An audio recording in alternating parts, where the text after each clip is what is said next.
Right. ఈరోజు జాతీయ బహుజన సిద్ధాంతకర్త అయిన తరిగొంగ రాజబాబు యాదవ్ మన కేంద్ర ప్రభుత్వము ఆర్థిక శాఖ మంత్రి గారు నిర్మలా సీతారామన్ గారు ప్రకటించిన బడ్జెట్పై కొద్ది ముచ్చట్లు. ముఖ్యంగా ఈరోజు హైలైట్గా దేశం అంతా మనం గమనించినది 10 లక్షల వరకు ట్యాక్స్ లేకపోవడం. ఇది అందరూ అర్హించదగినదే మధ్యతరగతి వారికి. అలాగే దాదాపు 5 లక్షల కోట్లు రక్షణ రంగానికి, 2 లక్షల చిల్లర హోంశాఖకు, ఇతర అన్ని రంగాలకు తన దైన శైలిలో ఈసారి కొద్దిగా ఆశాజనకంగా అని చెప్పవచ్చు. అదే సమయంలో ముఖ్యంగా పేద ప్రజలకు, బహుజనులకు సంబంధించిన బడ్జెట్ను ఎక్కువగా కేటాయింపులు లేవు అనేది ఈ ఆల్ పీపుల్స్ పార్టీ జాతీయ అధ్యక్షుని యొక్క ఆరోపణ. అది ఎలాగంటే ముఖ్యంగా విద్యా వ్యవస్థపై ఎక్కువ పెట్టుబడులు పెట్టవలసిన అవసరం ఉంది ఈ దేశంలో. ఒకవైపు ఐఐటీలు, ఎన్ఐటీలు, ఎయిమ్స్, అలాగే జాతీయ విద్యాసంస్థలు అంతర్జాతీయ విద్యాసంస్థలతో పోటీ పడాలంటే ఖచ్చితంగా కొద్దిగా మనం రక్షణ రంగానికి సరే అవి కేంద్ర పాలసీలు, వాటి జోలి మనం ఎక్కువ చర్చించవలసిన అవసరం లేదు. ఏదేమైనప్పటికీ విద్యా వైద్య సంబంధిత లో కేటాయింపులు ఎక్కువగా ఉన్నట్లయితే పేద వర్గాలకు ఎక్కువ లాభం ఉంటుంది అనేది మా అభిప్రాయం. నేను మొదటి నుంచి చెప్తున్నది, దేశం యొక్క సంపద, ఏ దేశం యొక్క సంపద అయినా గది గోడల మధ్యన, అంటే ఆ గది గోడల మధ్యన అనే దాన్ని కూడా మనం ఇప్పుడు డెఫినేషన్ మార్చాలి. ఒక గదిలో తీర్చిదిద్దబడుతుంది అనగా గది మధ్యలో అంటే ఇప్పుడు ఓన్లీ టీచింగ్ వల్లనే విద్య రావడం లేదు, అనేక రకాలుగా విద్యను మనం అభివృద్ధి చేసుకోవాల్సిన అవసరం ఉంది.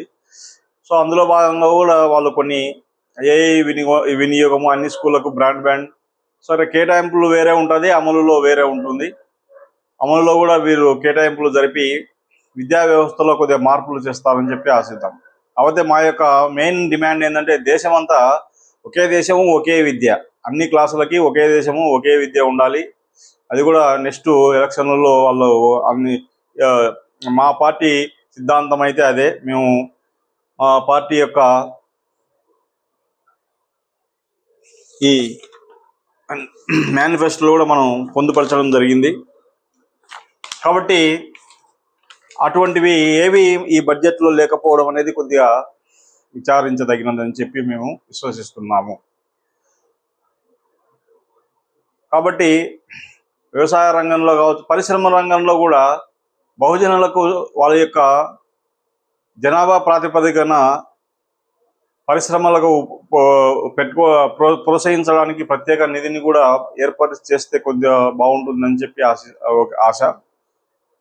సరే, ఇది మా ప్రస్తుతము అభిప్రాయము. అదేవిధంగా దేశంలోని వెనుకబడిన ప్రాంతాలు, ఉదాహరణకు ముంబై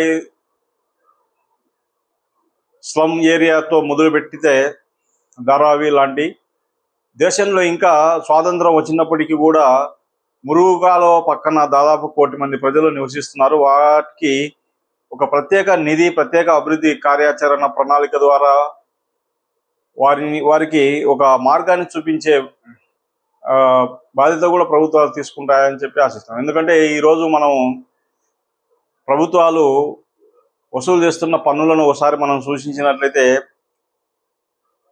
భారతదేశంలో ఒక పిల్లవాడు అంటే కడుపున పడిన, అంటే భూమి మీదకు వచ్చిన 1 సెకండ్ తర్వాత నుంచి చనిపోయే చివరి క్షణం వరకు కూడా ప్రభుత్వానికి పన్ను చెల్లిస్తూనే ఉన్నాడు. అంటే అప్పటి నుంచి చనిపోయే క్షణాన్ని వరకు హాస్పిటల్లో వైద్యానికి నుంచి పురుడు పోసుకునే హాస్పిటల్లో ఖర్చులతో సహా, పూలదండలతో సహా, అగరబత్తులతో సహా, అనగా ఈ దేశంలో ఒక పేదవాడైనా, మధ్యతరగతి అయినా, ధనికుడైనా వీరే ఎక్కువ, నాకు తెలిసి ఎక్కువ పన్నులను ప్రభుత్వాలకు చెల్లిస్తుంటారు అనేక విధాలుగా వస్తువులు కొనుగోలు ద్వారా.